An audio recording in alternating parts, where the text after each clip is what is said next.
really thrilled to have three speakers who will be doing their full introductions themselves. But we've got Susanne, Kiki, and Phaedra, and they are going to talk about Clandon Park and the amazing work they've been doing there. They will be speaking for about half an hour in total, and then we've got time for questions. So do store up those questions, and we'll come to those afterwards. Right, over to you. Thank you. Thank you, and hello. And this is, do forgive us, because we've never done this kind of earpiece talk before. And in fact, the three of us have never done a collaborative talk before. So we wanted to share with you the way we've been working together. And just to kind of contextualize it, the approach that we've been taking is something called experience design.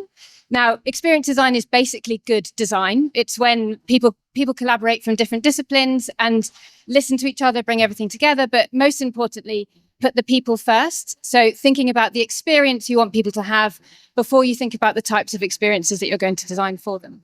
So I'll explain a little bit about that before, in a moment, but first let's just introduce ourselves. So I'm Susanne. I'm co-director of Flow Associates. We are audience researchers. We work with museums, heritage, and often with research and researchers in academia.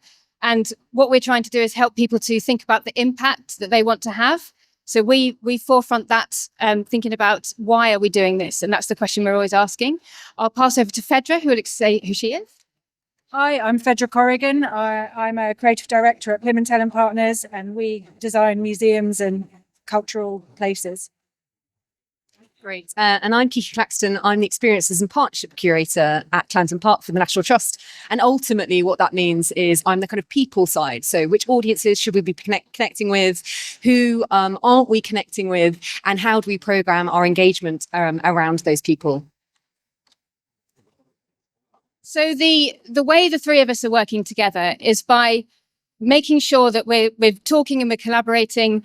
And we have this kind of triptych that we use when we think about experience design, which is place, which for today is Kiki, where she is here representing the National Trust and the property that we're working with.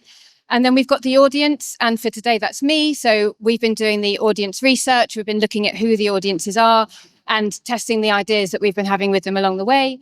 And then we have the story and the exhibits, and that's Pimentel and Partners and Phaedra. So the three of us working together, well, not just the three of us, all of our colleagues as well, it means that we can understand and we can maximize the opportunities of the place and the stories that we're telling. We can identify and collaborate with those potential audiences as part of the process. And then we can create an experience which allows for change and growth. And as I said, this is just good design, but when you work together well enough, then you've got that space in the middle, which is where the experience happens.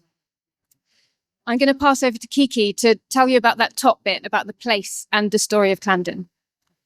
Yeah, so Clandon's been on quite a journey. So we just want to kind of take us back a little bit, think about actually the origins of Clandon itself. So here it is in a beautiful picture that unfortunately we no longer have anymore, which I'll come on to a little bit later. And this is the first Lord and Lady Armstrong. And this is Elizabeth Knight, who married Lord Armstrong on the left-hand side, which is actually where most of the wealth came from, was through Lady Elizabeth Knight's wealth, through actually sugar plantations out in Jamaica in the 18th century. And then this is just, as I said, kind of a lovely depiction of the house that was there as the footprint prior to the journey in which it's been on in more recent years. So just talking about some of the collection, it was, a fantastic collection, ranging from paintings to tapestries to ceramics. And we've got lots of different links out to lots of kind of global connections. And one of which actually is Hinamihi down in the far right, as the 7th Onslow was actually the governor of New Zealand at the turn of the century. So it's just useful for us to understand kind of what aspects or what kind of properties that we had or elements that we had prior to the fire that happened. And the National Trust took ownership of it in 1956. So that's how long we've been looking after it. Then in 2015, unfortunately, a fire broke out. And this is just some of the devastation that happened. So in the top right, that was actually during the fire. It ripped through the building, and it ripped through from kind of one end of the house up through the roof and then down the other side. And this is the aftermath. And literally the debris was up to your hips of an average person. So we went through a huge kind of period. So what have we been doing since then? It feels like a lot of time has passed. So of course we had to kind of salvage some of the objects that were in there in the debris. But most importantly to mention is that we were able to save 600 items of the collection during the fire with the fire brigade that was there. And then post that, we've been looking at stabilising the house to make sure that the actual outside of the building is still as safe as it can be, whilst clearing the inside to actually think about what's the right approach for Clandon for the future. So without the scaffold wrap, if you were to go there today, you wouldn't actually see it in its current state, as it is literally covered in scaffold wrap, which has a roof. But underneath that is what it looks like here on the left-hand side. So from the outside of the building, you wouldn't necessarily know that a fire actually happened. Yes, okay, some of the windows aren't there, some of the doors aren't there, but ultimately the brickwork still looks the same. But as you can see on the right-hand side, a lot of the floors were lost. So huge kind of devastation. So another thing that we've been doing is actually, this could lead us to a different type of opportunity for the Trust. A lot of our houses are these Palladian mansions that you see with the types of items and objects that you saw in the previous slides. But with only having 600 items that were saved, did this allow us to think of these country houses in a different way? And so that's what we've done. We started to think of the raw qualities of the house that could provide us to do something very different. We weren't able to put it back for a number of reasons, one of which was budget. Another, which is most important, is actually the craftspeople and the time it would take to reinstate what was there. And literally, it wouldn't be conserving what was there. It would be replacing what was there, because we literally didn't have any of the raw materials that were there previously from the image. And so what we're doing is actually putting on a contemporary roof that will have a fully accessible floor for everybody to use. We will have walkways throughout the centre of the building. As you can see here, this is kind of a cut through, as well as changing exhibition programmes for people to engage with, adapting programmes that we're wanting to tell that relate to our different stories. The other aspect that we're really wanting to tell, that we feel that we don't often allow our properties to talk about as clearly, is actually the making of a country house and the many hands and many layers that go into it.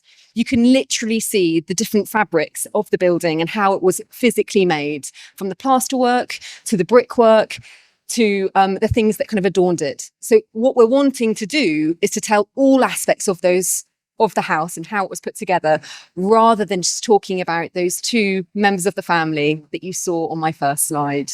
So that's what we've been thinking about, is how we start to collate this together with people to understand what it is that they find interesting about the country house and about specifically Clandon stories and Clandon's histories.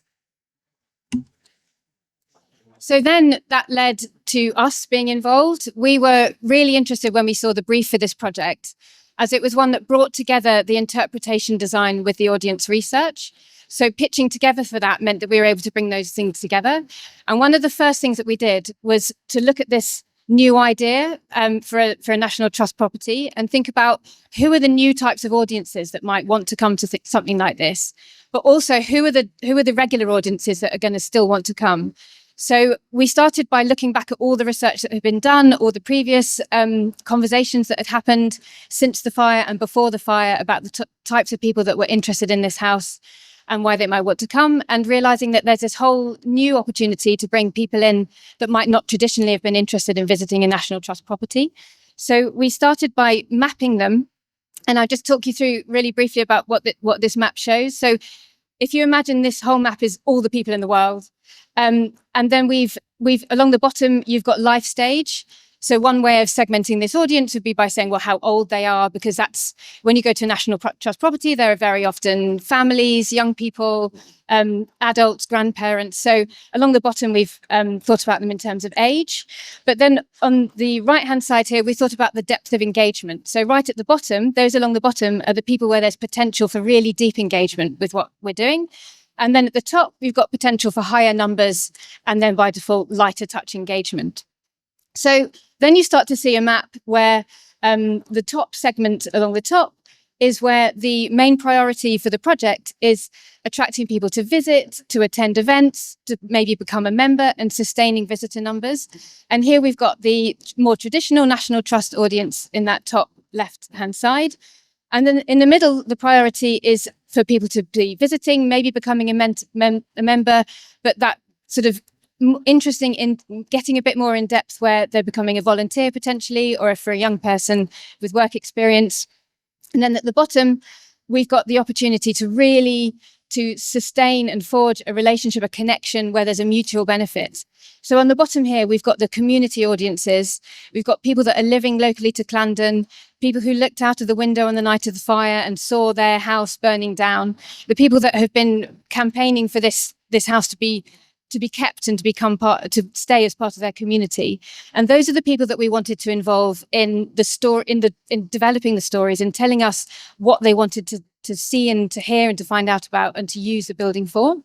And then at the top, you've got people that are coming in and visiting from further away, who might have a National Trust membership already, and they're seeing this as an opportunity to see more of something that's already there. But the interesting one, well, not the only interesting, all of these audiences are interesting, but the experience-focused, arts-engaged young people, this is where the opportunity is, because these are people that will be attracted potentially by the story of the fire, but hopefully also by the opportunity that we have to open something which is more of a cultural venue. So we're starting to look at the story of a building that's always been a cultural venue in terms of people using it, visiting it, but now potentially that we've got a building that can be used in a new way. So yeah, this is the audiences. These are the people that we've been consulting with, the people that we've been finding out about, and the people that we've been sort of feeding back into their ideas, back into the design. And I'll pass over to Phaedra to talk a little bit about the stories that we're thinking about telling. Yeah, so kind of with an understanding of the place and the audience, we kind of really wanted to build on this idea of the hands that make Clandon. So all of the hands that make Clandon, everybody who has been involved in kind of building this house. And the fire has really given us this opportunity, because all the sort of layers are peeled back to see into the house and to really sort of see those stories. So it's an opportunity to reveal the unseen, to sort of allow people to really sort of discover Clandon through those people, through those crafts, through all of those different skills that kind of went in to make it. And that might not be just about making the fabric, but contributing to the, how it was operated as staff, as servants within the house. And the idea is kind of by creating that connection to the people, you are making a connection. You're giving people the ability to sort of see themselves and feel inspired to then kind of create themselves. So. And this image, you can see on the left-hand side, that white room, that was the marble hall. So that's what you would have seen before the fire. And then on the other side, we've got like a symbolic image of the actual techniques that would have gone into that. And as Kiki said, those techniques aren't everywhere these days. So rebuilding it is really difficult. So all three of us together have this mantra. This is what we're all three trying to do. So to reveal the layer upon layer, the stories of Clandon's past in order to inspire creativity, self-expression at Clandon today and in the future. So by bringing all three areas together and making sure this is the thread that runs through it, that's informing the research that we're doing, the conversations that we're having with the audience. It's informing the story selection, and it's informing the way that the decisions that are being made, not just about the interpretation, but also in a way with the architecture. So Phaedra's going to talk to you a little bit about how those principles are running through the interpretation. And then we'll talk to you a little bit more about how we've tested that, and then where that's going to take us. Yeah, lean in a little bit. Okay. So breaking that down in terms of that revealing the layer upon layer. So sort of the first principle is really sort of taking the house, the tools we have, kind of what opportunities the fire has given us, and allowing the audience to really see that and interpret that. So we've got a series of devices which might help kind of tell those stories and draw those stories out. So firstly, the idea of sort of using light and projection to highlight and frame and kind of, focus people's attention onto certain aspects of the building. Like, for example, there are kind of revealed all the different types of bricks that are made in the building, and some bricks that were meant to be seen and some that weren't meant to be seen, some that have maker's marks on them, some that are kind of recycled from past buildings. So this story becomes revealed that wasn't there before. we're creating an overlay, a sort of exhibition layer, which incorporates kind of an overlay of graphics and objects and frames, which really kind of pull out and start to sort of highlight and draw out these kind of points in the building. And from that, kind of connecting the stories, being able to sort of tell the stories of these points in the building. So it's kind of a combination of sort of physical and digital.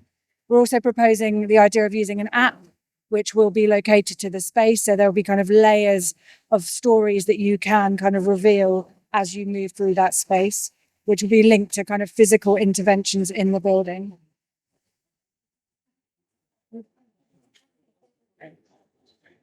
So this is an image of the new space, a Japanese room it's called, which will be the introductory space.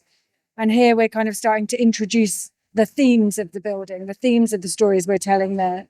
So, for example, a kind of collection of bricks which tell the story I just described about the different bricks. A really large throne-like chair which tells the story of kind of class and hierarchy, but really kind of bringing objects into sort of a different meaning and allowing them to tell different stories.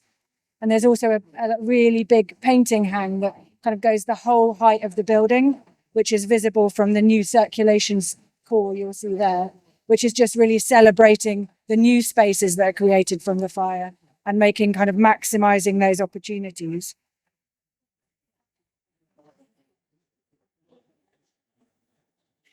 So as well as kind of highlighting and sort of using the building as this kind of reference material and kind of showing all the stories there, we're also sort of connecting the kind of drawing out the idea of the skills and the crafts and the sort of stories of the people that were there.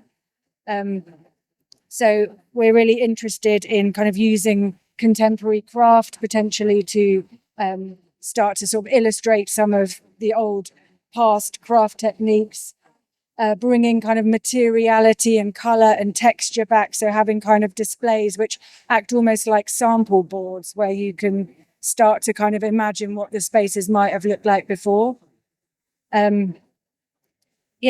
Creating a really kind of tactile and sort of colorful and to inspire people to kind of see different layers of Clandon. So this is an image from one of the new walkways, and this is sort of looking down into the spaces below. So this is an idea of kind of having this view into a space and then having these kind of plinths which work as tactile, as sort of mood boards, sample boards, bringing the color and the texture and the materiality into the spaces you're viewing.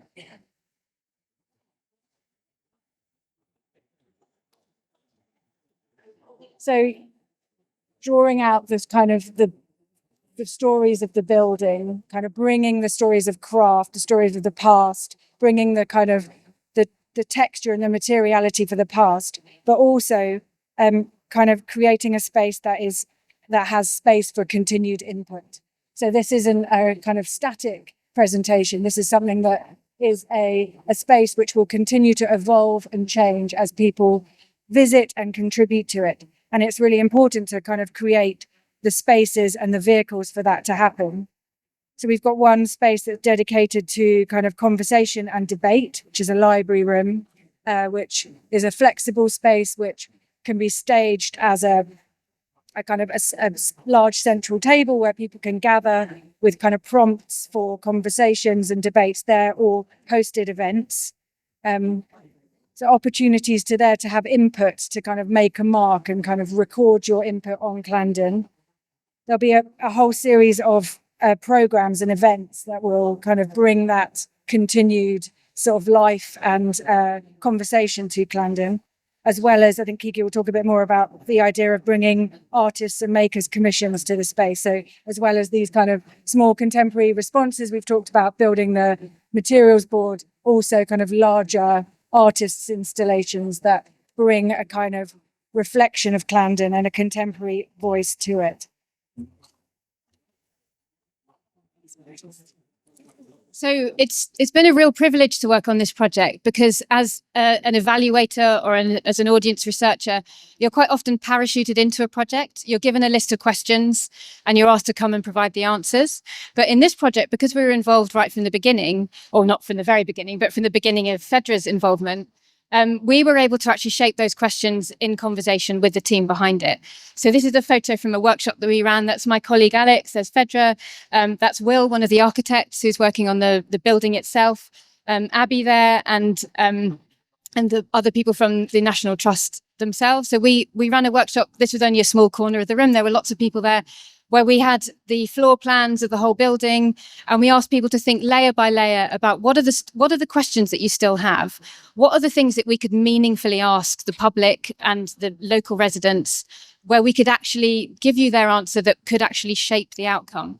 Because often another thing that happens when you're doing evaluation or audience research is that you ask questions of a design that's already been finalized, and it's just there to kind of test your assumptions. But in this case, we were actually able to ask questions that could feed back in and really did change the design.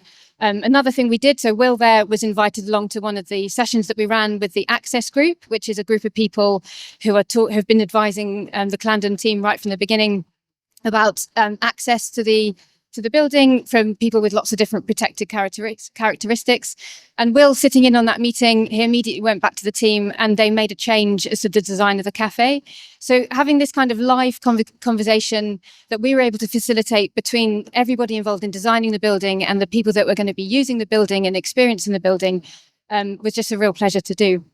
So we took these questions and then we ran a series of sessions with people in person and online, where we took some of these ideas, some of the concepts, and some of the problems, I guess, or not problems isn't the right word, but some of the things that we were trying to solve and work out to help them to feed back and help shape that. So this image on the bottom left, where we've got a bust of a figure above the door frame. So one of the questions that we had was, how do we talk about some of the subjects that are maybe a little bit difficult? So we've heard from people that have gone into this building before, but before the fire, before any of this story happened, and that they hadn't actually noticed these busts ever being there. They were just part of the room. They were a white figure, a white bust on a white wall. But actually, these figures are of enslaved people. So Kiki told us earlier about the story of the house and how it was built. And there are two busts within that room, which are representative of some of the enslaved people that were part of the story. And we were asking people, what do we do? Do we put them back where they were? Do we bring them down onto the floor? Do we put them on a plinth? What sort of story do you want us to tell about that? And it was just really interesting hearing the different opinions. So the families that we spoke to approached that with kindness. They thought, oh, isn't it lovely that they put those models in there? They must have, every time they went through the door, they must have thanked them every time they saw them for being there and for the input that they've made. And then older people, the older groups that we spoke to, were a little bit more cautious about it and thinking, oh, maybe we should present them in a different way. So we were able to take all these different opinions and these different stories, feed them back to the team. In fact, the team were there listening to those stories as we were having those conversations. The object in the middle is fragments that were salvaged after they fell down from the ceiling. And the questions around those are, how do we use these fragments? We can't put them back to how they were, but they can actually be used now to actually help to find out how the building was built. And you can get up close to something that would only have been in the distance up in the sky before. And then the other thing we haven't really spoken about is the opportunity now that we have to go up onto the roof. So the roof was never accessible before. It was just the part of the infrastructure of the building. But now, because of this, the whole rebuild that needs to happen, there's an opportunity to actually have access up to the roof so that you can see the landscape in a completely different way. And it's been really interesting to see how people's response to that and how excited they were about it. So some of the things that people said to us, some of the sort of key insights that we got from that conversation. So the suggestion for Clandon to become a cultural venue just came up spontaneously in every session. When people saw the images of the space how it is now, they immediately said, oh, wouldn't it be fantastic to hear opera inside that space or to use it for the local community to do performances? So this was really great because it really resonated with what what the team wanted to do. The roof and accessibility was a really key feature. So a particular participant who uses a wheelchair said that she would literally drive there. She would drive for an hour to get there just to be able to get up onto the roof, because it was an experience that just isn't possible to her in other National Trust or other country houses like that. class and hierarchy, which is a story that's often told in historic houses, was kind of seen as a given. People, in fact, it could even be a distraction from the other stories that could now be told. But the idea of many hands and not seeing people in a hierarchical way, but by seeing people by the contribution that they had made was really interesting and resonated with lots of people. And they were really keen to see something unique and different and for the National Trust to take risks. So I love this quote. I think my overarching plea is please don't play it safe, really push the boundaries. And this was just from a younger person who was just really excited about the opportunity to be involved and to make a difference to what the National Trust might do. And then the one that was maybe most surprising was that even the most experience-driven young audiences expect a National Trust experience. So even if we've kind of categorized these young people as being experience-driven and looking for something new, when you go to a National Trust property, you want a National Trust experience. So it's seeing people by their motivations to come to your specific place and how you can cater for that while maybe pushing the boundaries with them a little bit as well. So the big question is, what does all this enable? What can this mean for the property and what can happen next? So I'll pass back to Kiki to talk about the next bit. Thank you. So, how are we taking this forward? What is it that we're wanting to look at? And I think, we're really valuing these conversations. As you can hear, we're truly integrating them not only within our architectural plans, but also within the interpretation plans that Phaedra and Paolo are working on at the moment. And what we're wanting to do is to create, I suppose, these 4 areas, or to really embed these 4 areas. We are developing an engagement framework, not only as part of the project, but once this house goes into business as usual, once it is hopefully a cultural venue, that this way of working is truly integrated, both in the project and beyond. It's really shaping, as I said, kind of the behind the scenes, and of course, creating that idea of kind of stakeholder advocacy. So not only local organizations, local councils, etc., but hyper-local communities on our doorstep, as well as the new people that we're wanting to connect with. As I said, we're responding to the feedback so that participation is at the heart of everything that we do, and we are truly, truly listening.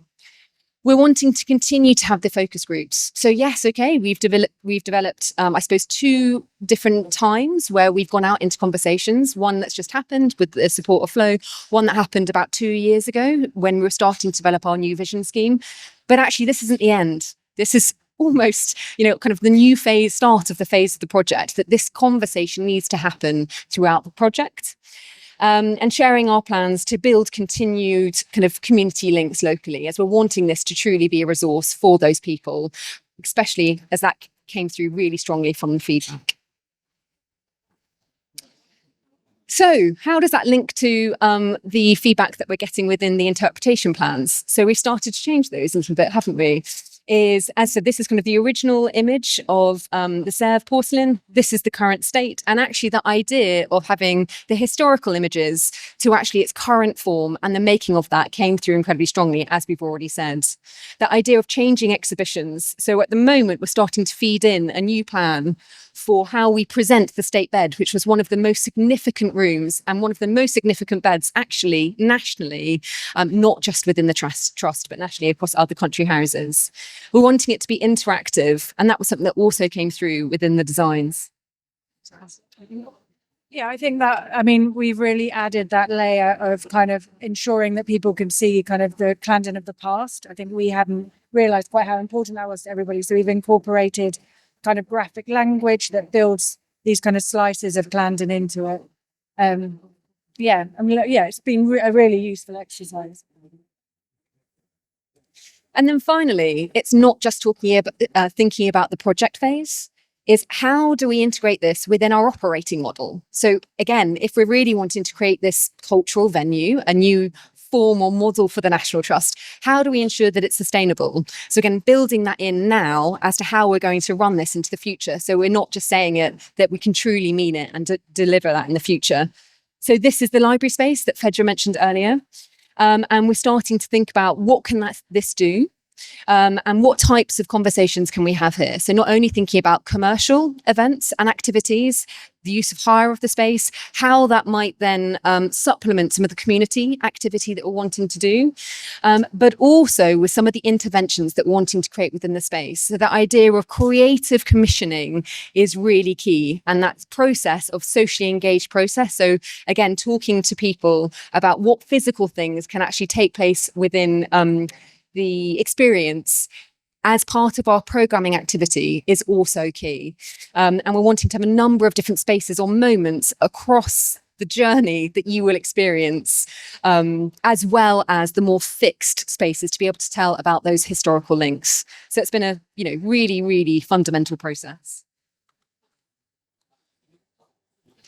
Thank you.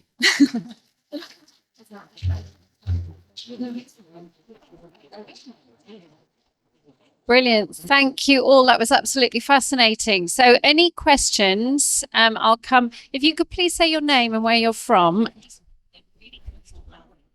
Can you hear me okay here? John Hussain here, and we're the Bartonetta Group. We've recently purchased a grade 2-star listed property, which is going to be turned into a hospitality venue. Now, I'm sure that Clandon House was a grade 1 listed property, and I'm sure you can anticipate my question. If ours burnt down, we'd be expected to rebuild it. How does your operation here equate to the listing authorities in terms of what you're doing? And was that a big argument? Really good question. So we're working really closely with Historic England, and of course with the council, and of course with our people internally within the trust. So as mentioned at the beginning, we can't remake. It wouldn't be a conservation project, which is what is the core heart and purpose of our charitable purpose. It would be a completely different remake. It would be a new version of what was there historically. So that's the conversation that we've been having with Historic England to understand what's the most appropriate approach for a building like this that is in this current state. So we're still kind of working through that at the moment. And I have to say, our curator or curators have been doing a fantastic job understanding the research, the materials. Again, that's part of the process that we were doing between 2015 to now as to what is the right approach that we should be taking as part of this process. Great, thank you. Anyway, while you're thinking of your next question, I'm going to ask you about, so I visited just before the fire, and the placing of the house in the grounds with the big sweeping lawns and the lake was so much part of the experience. So just wondered if you could talk a little bit about the outside space in your reimagined Clandon house. What happens with the grounds and the garden? I mean, I'll touch on it ever so slightly, but I'll hand over to the others. I mean, that's definitely something that we're thinking about, is that journey from the car park is really, really important to set it up so that it is one cohesive offer. But I'll hand over to Phaedra to talk about some elements of that. Yeah, so we're sort of planning to introduce the kind of creative commissions from the beginning of your journey. So we are planning 3 interventions in the landscape made by makers, which start to kind of show that Clandon isn't quite what you expect, sort of allowing people to sort of see things differently and start to turn on your senses. So one might be about listening, about looking, about feeling. So it's a different way of approaching it. Brilliant. So they got their gardens are part of it all. Great. Any other? Yes. Are the gardens also listed? Some aspects of the garden are. Right. So we've got some statues, we've got a Dutch sunken garden, we've got a grotto. So all of those aspects are, and some trees actually are grade 1 listed, are grade 1 listed, which I had no idea about before I started working for the trust. So yes, some aspects are. What are the plans to hold external or outdoor events at the actual property as well? Because that's a big interest of mine. Yes, you've hit the nail on the head. That idea of kind of having a cohesive offer, not only in the house, but also in the garden, is key. So that's part of our mapping that we've done, is to understand how programming, so that changing program can be not only in the building, but also in the landscape, working towards actually more of our seasonal offer that we're wanting to develop. So we've got a fantastic daffodil garden as well, and making that sing at different moments across the year. So completely. Great. Thank you. Any other questions? No? Yep, another one. John is saying Bartonetta here again. There's several companies here that are involved with virtual reality and the immersive experience. This sounds a fantastic kind of location to be able to do that with. Yeah, I mean, I think we are building in a kind of flexible system of kind of media so that people can kind of create events in the space. We're not planning to do any kind of big, fully immersive spaces, but there are pockets of kind of layering projection, sound and lighting onto the building and building a flexible system, and then using a kind of app to do augmented reality. So the idea of using a device to then kind of peel back layers or add layers or input or kind of decorate your own Clandon, kind of ways of manipulating what you're seeing.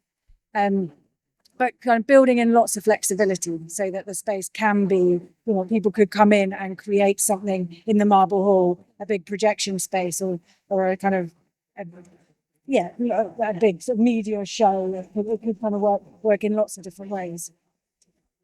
Great. Thank you. Any more questions? Yes, thank you. I'll just nip over. Hello, my name's Will. I'm from the Design Museum, so just around the corner. You've spoken a lot about the physical building and that visitor experience, that visitor journey. How will you be using, or if you will be using, that human interaction to continue telling those stories, whether that's from an employment opportunity in your local area or through volunteering and that side of things?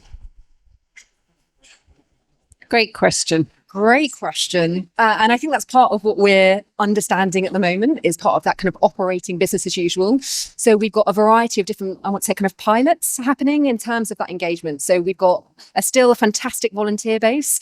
So we're designing, I suppose, mini tests as to what that volunteering system can look like and designing a new model for that. So visitering 1 hour, 2 moments a year, rather than having that, as well as having that kind of embedded volunteer model. We're understanding more from young people as to what those opportunities could be. We're working with local university groups in relation to apprenticeship schemes, etc. So it's a whole plethora of different activities, as well as, of course, the access group. So wanting to continue that. So it's probably going to be done in 2 phases, one for the project phase that we're currently in, as well as what things that we can do that have been really successful into that, I would say, keep on saying kind of the business as usual, the operating model that we're designing. So, yeah.